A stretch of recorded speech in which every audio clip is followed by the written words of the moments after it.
execução e logo serão finalizadas. Ao total, hoje, nossa construtora está com 10 obras finalizadas e em andamento dentro do condomínio Green Village.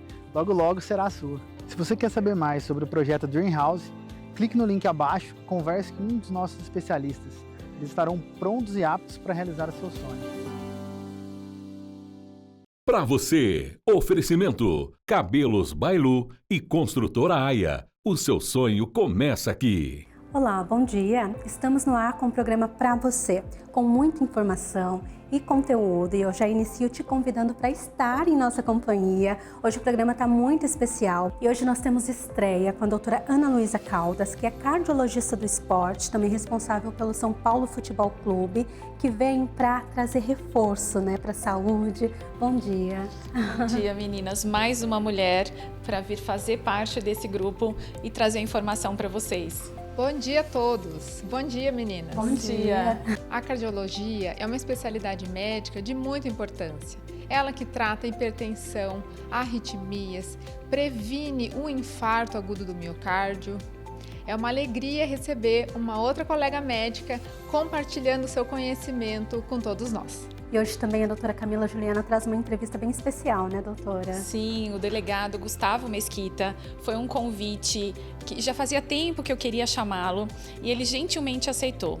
O doutor Gustavo, ele é o vereador mais votado da história de Guarulhos e tem uma história de defesa de grandes causas, seja de crianças, combate à violência da mulher ou tráfico de animais. Vocês vão adorar ouvi-lo. Vamos acompanhar um pouco da entrevista?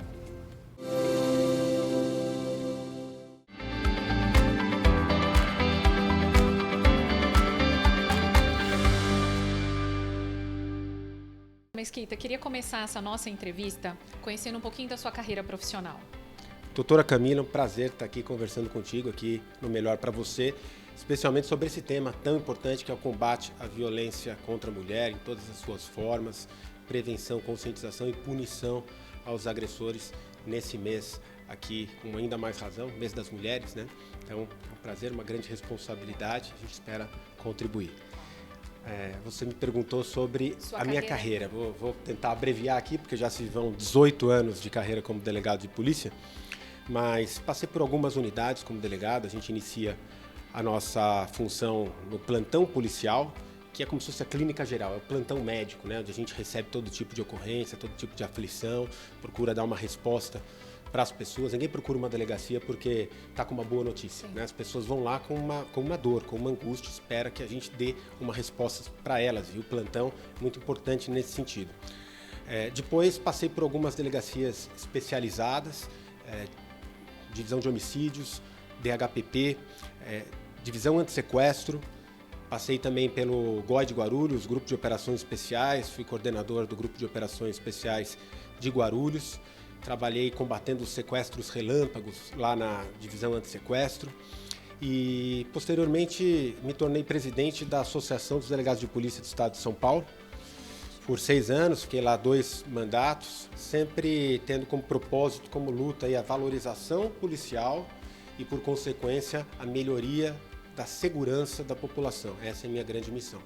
Acompanhando as suas mídias, no último mês, nós vimos como o senhor é engajado em temas sensíveis, né, como proteção aos animais e a violência contra a mulher. Como que isso efetivamente entrou no seu dia a dia? Olha, de uma maneira muito natural. Eu acredito que, enquanto sociedade, é um compromisso de todos nós a gente defender, especialmente aqueles membros da sociedade mais vulneráveis, mais frágeis, ainda que fisicamente. A gente fala frágil, fisicamente, que são mais suscetíveis a sofrer agressões, abusos e violência. Então, nesse sentido, a proteção às mulheres, a proteção às crianças, às pessoas neurodivergentes, autistas e pessoas com necessidades específicas em geral, às crianças e os animais também, que dependem totalmente de nós para sobreviver, para ter uma vida digna, né, que não pediram para nascer e tem lá o seu direito de existir e existir dignamente. Então, para mim, essa é uma preocupação constante, como delegado de polícia, atualmente como vereador também, a gente zelar pela proteção dos mais vulneráveis e, de outro lado, a proteção, a punição aos agressores, aqueles que fazem mal, aqueles que fazem toda e qualquer crueldade contra pessoas vulneráveis.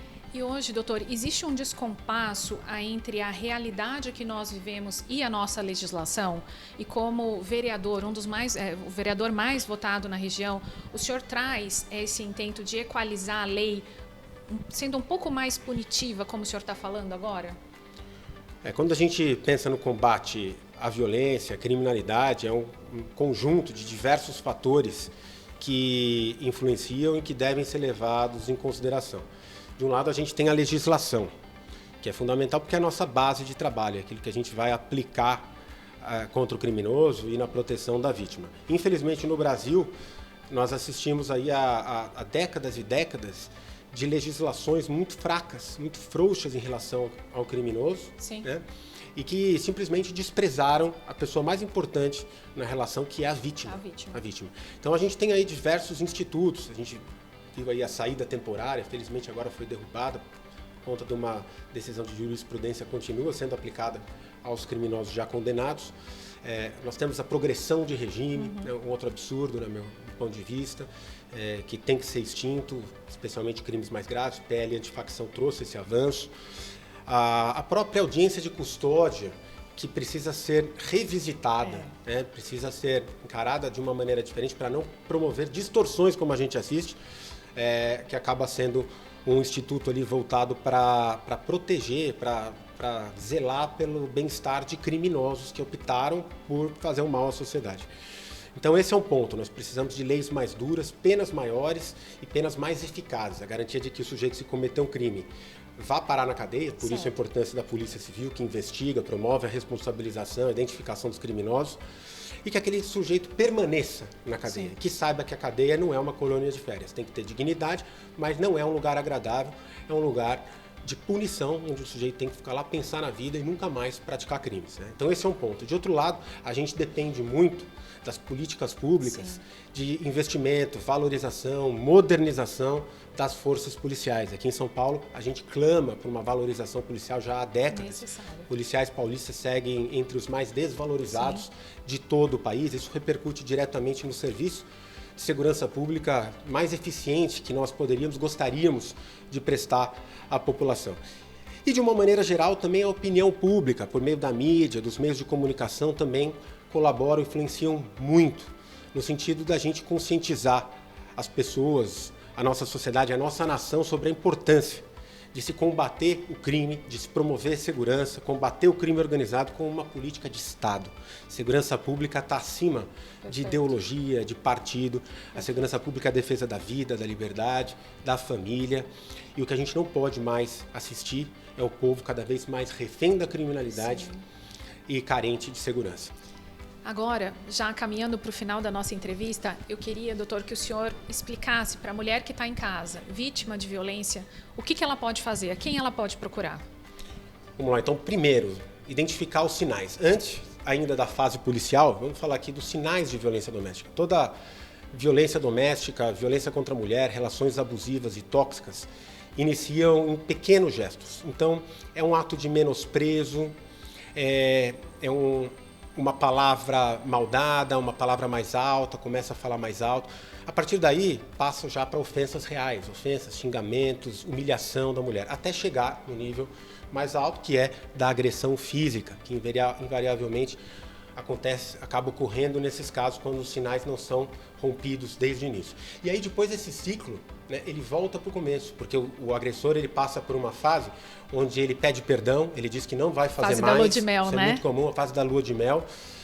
Mas, infelizmente, a gente tem que alertar as pessoas que a pessoa, o indivíduo, monstro que agride uma mulher, são indivíduos covardes e que, fazendo uma vez, eles vão continuar. Então, a mulher não tem alternativa. Ela tem que cortar na raiz, cortar esse ciclo antes que ele progrida e escale e acabe se tornando um mal maior. De outro lado, se infelizmente a mulher já chegou num ponto de sofrer qualquer tipo de violência contra ela, e aí a gente precisa lembrar, violência doméstica não é só agressão física. Violência emocional, psicológica, ofensas, ameaças, humilhações também representam questão violência doméstica, patrimonial, estão né, doutor? dentro, justamente. estão dentro do rol de crimes acobertados pela Lei Maria da Penha e ensejam esse tratamento jurídico mais gravoso para o agressor e de proteção à vítima. Então, a mulher que for vítima de qualquer tipo desse tipo de violência, não só pode, como deve procurar a delegacia mais próxima, seja uma DDM, uma delegacia especializada ou a delegacia mais próxima, denunciar o agressor, e aí ela vai ter à sua disposição instrumentos importantíssimos, como, por exemplo, a medida protetiva. Ela pode pedir as medidas protetivas, proibição do agressor se aproximar, a obrigação do agressor sair de casa, entre outras medidas que o juiz pode decretar, o delegado encaminha, o juiz decreta, e a partir daí a mulher vai estar mais protegida. E diante de qualquer violação da medida protetiva, ela deve chamar imediatamente a polícia, geralmente polícia militar, 190, e a polícia tem o dever de ir lá e realizar a prisão do indivíduo. Então é importante que as mulheres saibam, elas não estão sozinhas. Mulheres, vocês não estão sozinhas.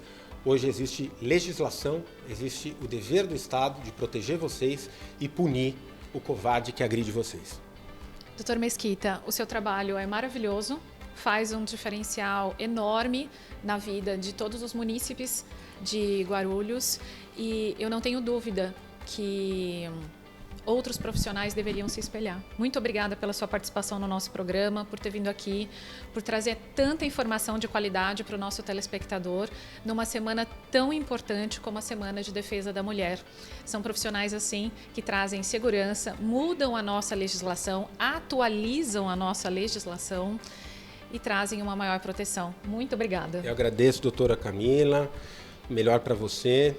E todo o pessoal que nos assistiu, sigo à disposição, quem quiser acompanhar nosso trabalho, mandar sua dúvida, denúncia, sugestão, @delegado Mesquita em todas as redes sociais. Obrigado, Deus abençoe a todos. Obrigada.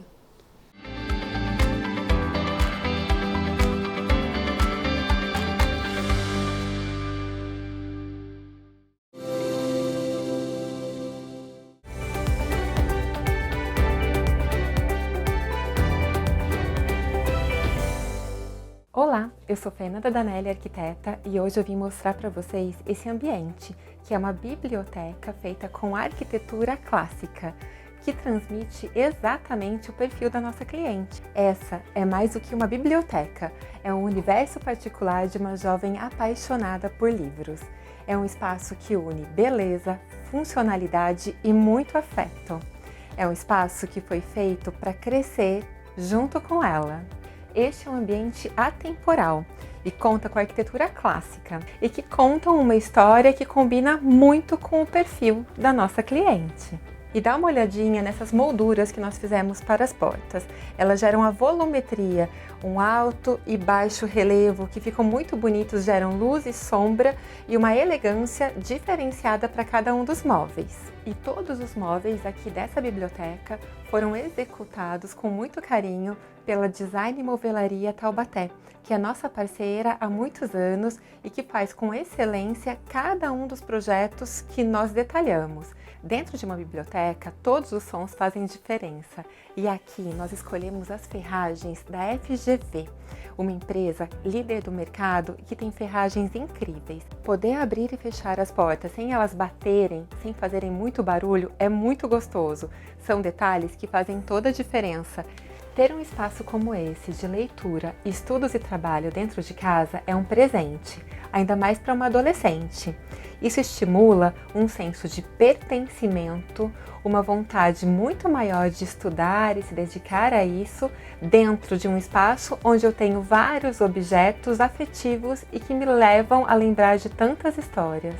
E agora eu vou dar para você uma dica de arquitetura que pode te inspirar. Sabe quando você tem uma porta que te incomoda um pouco, que te leva para outro ambiente?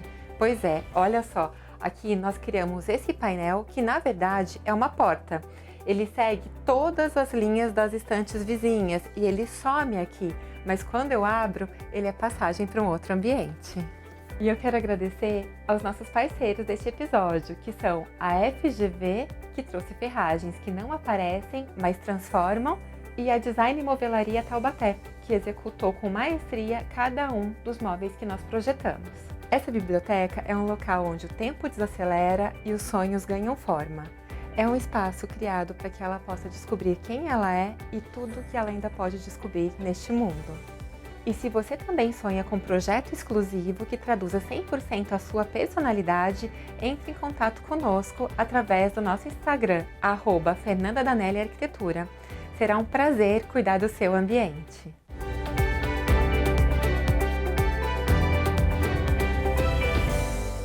Fala pessoal, já imaginou vocês poderem acordar todos os dias com essa vista fantástica?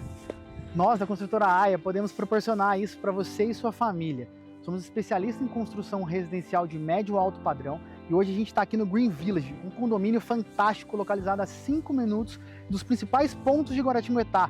Vem com a gente conhecer um pouco mais sobre esse condomínio. Aqui nós temos uma casa que foi finalizada recentemente pela construtora AIA e logo na sequência mais duas ao redor que estão em execução e logo serão finalizadas.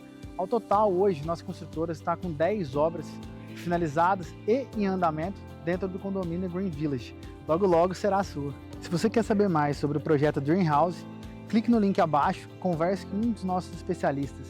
Eles estarão prontos e aptos para realizar o seu sonho. Te apresento a Hug 11, locação de salas privativas por hora para sua reunião, evento corporativo, endereço fiscal e comercial. Salas que se moldam à sua necessidade com planos personalizados e localizadas no melhor endereço de Taubaté, na Avenida Itália 928, edifício The One Office Tower.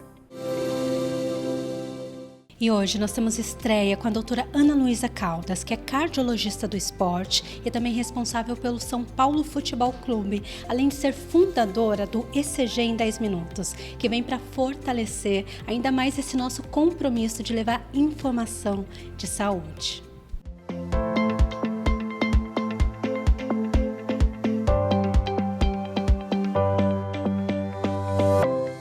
Hoje parece normal ver mulheres quebrando recordes, conquistando medalhas e dominando arenas esportivas, mas nem sempre foi assim. Por muito tempo disseram que esporte não era lugar para mulher. Quando os Jogos Olímpicos modernos em 1896 foram criados, as mulheres simplesmente não foram convidadas. O próprio fundador das Olimpíadas, Pierre de Coubertin, disse que a participação feminina era imprópria, inadequada e antiestética. Na primeira edição, nenhuma mulher competiu. Quando finalmente começaram a participar, anos depois, elas foram limitadas a esportes que eles consideravam delicados, como tênis ou golfe. Corridas longas, futebol, lutas, diziam que o corpo das mulheres não aguentaria. Mas a história provou exatamente o contrário. Década após década, as mulheres insistiram, lutaram e conquistaram espaços. Hoje, elas são protagonistas do esporte mundial. Nos últimos Jogos Olímpicos, as mulheres brasileiras trouxeram muitas medalhas para o nosso país. Atletas como a Rebeca Andrade, por exemplo, mostraram para o mundo a força do esporte feminino. E nos Jogos Olímpicos de 2024, o mundo presenciou algo histórico. Pela primeira vez na história, o número de homens e mulheres competindo nas Olimpíadas foi praticamente igual. O que antes era exclusão, agora é protagonismo. Mas existe algo importante que ainda precisa de atenção.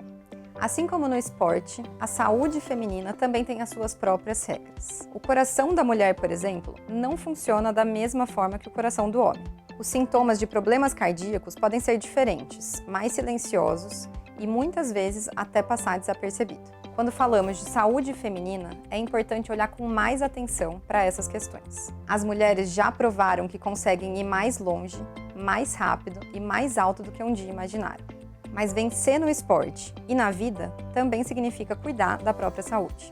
Um coração forte não é só o que conquista medalhas, mas é o que permite que cada mulher continue reescrevendo a sua própria história.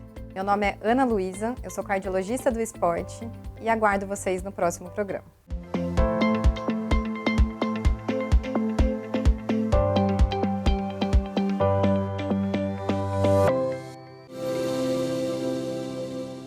E no nosso quadro sobre imagem e estilo, Fran Galvão nos explica por que algumas roupas parecem caras, mesmo sendo simples, e o que faz uma peça transmitir elegância e sofisticação sem necessariamente ter um preço alto. Vamos acompanhar? Por que algumas roupas parecem caras, mesmo sendo simples? Você já reparou nisso? Às vezes, não tem nenhum logo, não tem brilho, não tem nada chamando a atenção. E mesmo assim, quando a pessoa entra no ambiente, a gente logo pensa: que roupa de presença! Esse é o nosso bate-papo de hoje aqui no Estilize em Cena.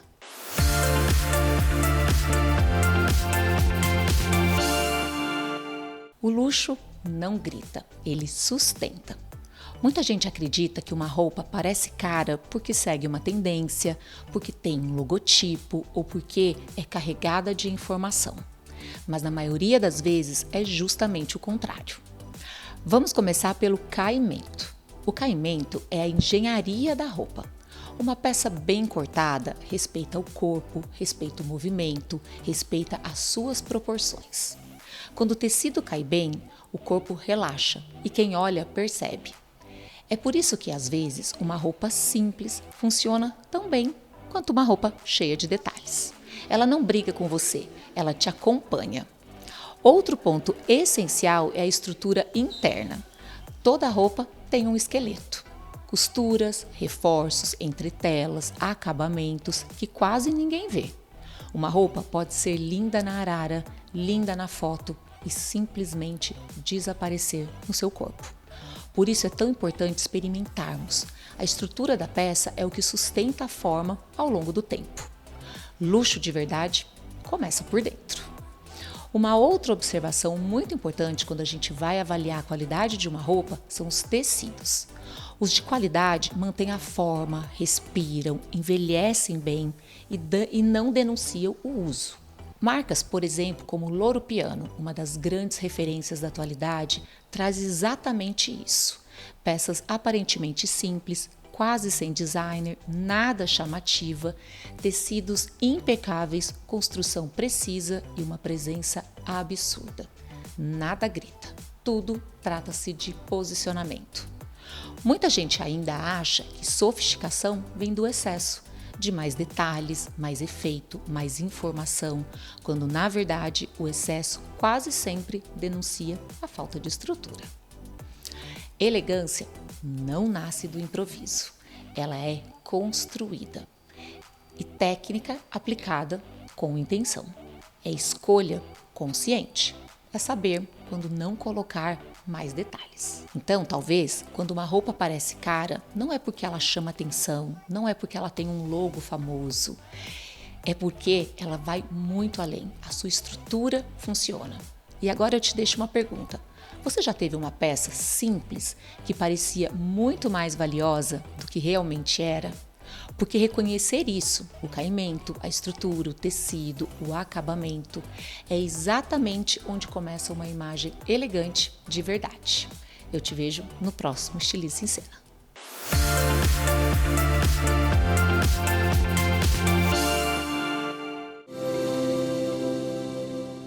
Cuidados com o cabelo sempre são importantes. No diário da doutora Natália Pazin, vamos acompanhar uma entrevista da doutora Natália com o Dr. Leopoldo e o Dr. Gustavo sobre mitos e verdades sobre o transplante capilar.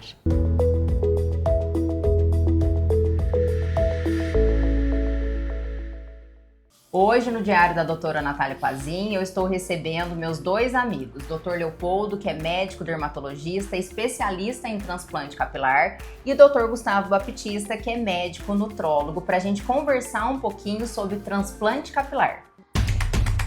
Nós estamos aqui juntos para desmistificar o transplante capilar. Estou aqui com os dois, quem realizou o transplante do Gustavo, que é o Dr. Leopoldo, e o Gustavo, que realizou o transplante, hoje está fazendo 30 dias de transplante, né, Gustavo? 30 dias. Gustavo, qual era o seu maior receio em realizar o transplante capilar? O meu receio era exatamente ficar sem o cabelo que eu tinha. Era pouco, mas era meu. Eu tinha um apego por ele.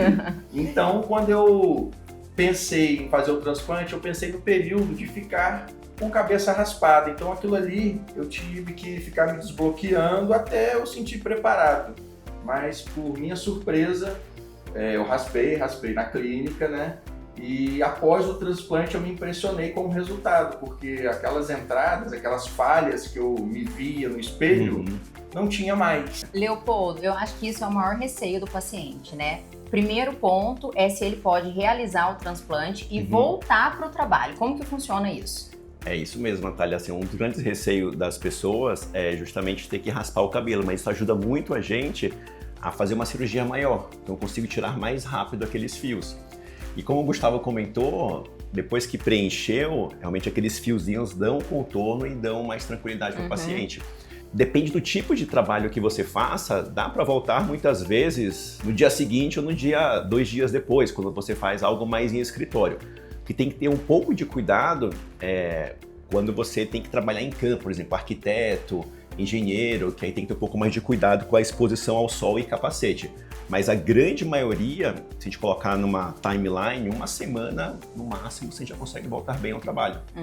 A gente contou no Instagram mais ou menos como que foi o pós do Gustavo, e o que a gente recebia muito era falando sobre que as pessoas achavam que o Gustavo não era tão careca para realizar o transplante. Como que funciona isso? O paciente ele tem que esperar a ponto de praticamente não ter cabelo para realizar o transplante ou não? Isso é um dos grandes mitos que tem. A gente tem que começar o tratamento o quanto antes para estancar a calvície. Então, o ponto é, independente se você queira fazer a cirurgia ou não, já começa o tratamento para estancar. E daí a gente fica mais flexível para fazer a cirurgia. Gustavo, foi muito incômodo o seu pós? Logo que saiu daqui após a cirurgia, durou quanto tempo? 10, 12 horas aproximadamente. E como foi seu pós? Teve dor? Teve muito edema, inchaço? Olha, dor, praticamente eu não senti dor nenhuma no pós.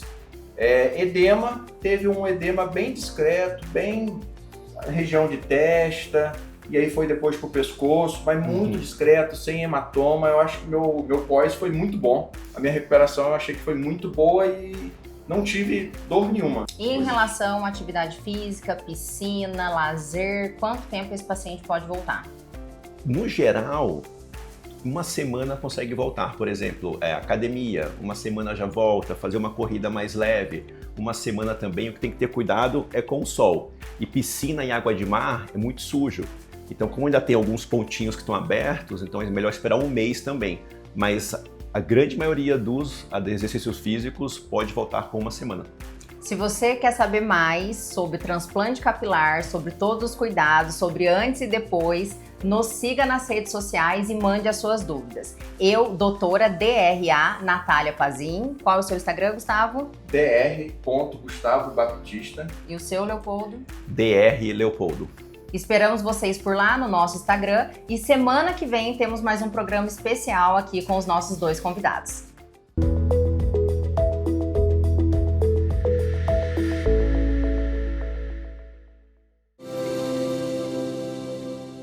E por hoje o nosso programa chega ao fim. Eu agradeço a sua companhia, gente. Muito obrigada.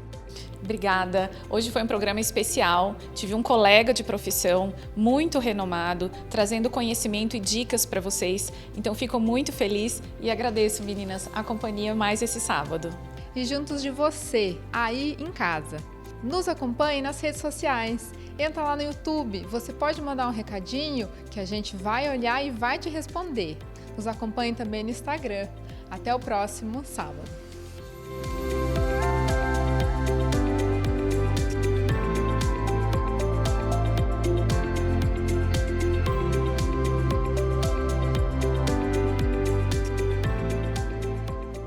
Fala pessoal, já imaginou vocês poderem acordar todos os dias com essa vista fantástica?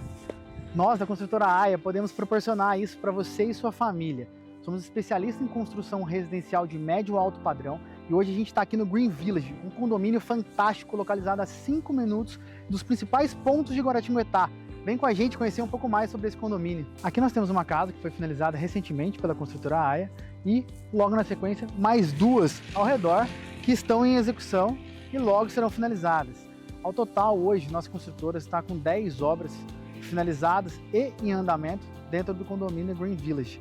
Logo, logo será a sua. Se você quer saber mais sobre o projeto Dream House, clique no link abaixo, converse com um dos nossos especialistas. Eles estarão prontos e aptos para realizar o seu sonho.